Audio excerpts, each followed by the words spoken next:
தமிழரும் தெரிந்து கொள்ள வேண்டிய வரலாறுல இன்னைக்கு நம்ம பார்க்க போறது வ.உ. சிதம்பரம் பிள்ளை பற்றி.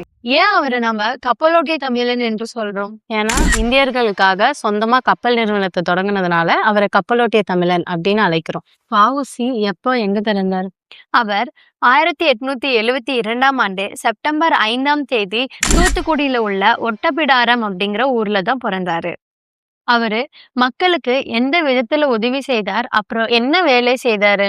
வ.உ.சி ஒரு வழக்கறிஞர். ஏழை எளிய மக்களுக்கு குறைந்த கட்டணத்துல வழக்குகள் தொடர்ந்து உதவி செய்தாரு.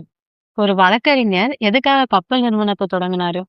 ஏன்னா கப்பல் போக்குவரத்து முழுவதும் பிரிட்டிஷோட கட்டுப்பாட்டுல இருந்துச்சு. இந்தியர்களுக்காக 1906ஆம் ஆண்டு கப்பல் நிறுவனத்தை தொடங்கினாரு.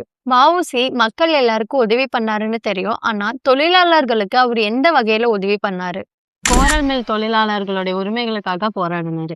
அவரு போராடினதுனால அவருடைய விளைவுகள் என்னவா இருந்தது? 1908ஆம் ஆண்டு இந்த போராட்டத்துக்காக அவரை சிறையில அடைத்தாங்க. வ.உ.சிக்கு சிறையில என்ன தண்டனை கொடுத்தாங்க? காலை இழுக்கும் எண்ணெய் செக்க அவரே இழுக்க வைத்தார்கள்.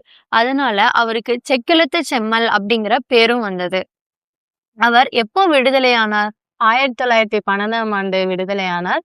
அவருடைய கப்பல் நிறுவனம், அவருடைய சொத்துக்கள் எல்லாமே அதோட போயிடுச்சு. வ.உ.சி சிறைக்கு பிறகு என்ன செய்தார்?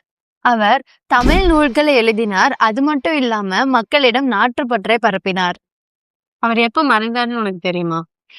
அவர் 1936ஆம் ஆண்டு நவம்பர் 18ஆம் தேதி காலமானார். இந்த மாதிரி இன்னும் சுவாரஸ்யமான தமிழ் தகவல்களை தெரிஞ்சுக்க தமிழன் வரலாறும் அறிவியலும் பக்கத்தை சப்ஸ்கிரைப் பண்ணுங்க.